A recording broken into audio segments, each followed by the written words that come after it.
beri өтүп келе жатканбыз. Тилекке каршы бүгүн азыр биздин кыз-жигиттердин арасынан абакка кармалып калгандар болуп атат. Бул албетте өкүнүктүү.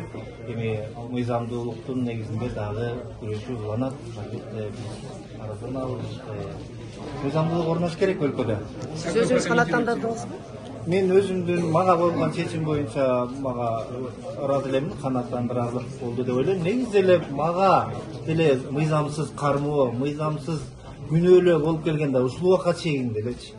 Анан эми акталдык буюрса, анан мындан кийинкисин дагы көрүп жатабыз. Биздин иште ушул экспертизалар, мамлекеттик экспертизалардын лицензия жок болуп чыкты да. Элестетиңиздер. Ошолор бизге күнөөлүү деп ушул жерде массалык башаламандыкка чакырыктар бар деп ушул жакка лицензия жок эксперт келип тыянак чыгарып берип атат. Ушуну кантип түшүнсөк болот? Алдыда шаардык сот, жогорку сот бар. Буюрса абакка кесилип кеткен кесиптештерибиз дагы чыгат деген, акталат деген үмүттөбүз.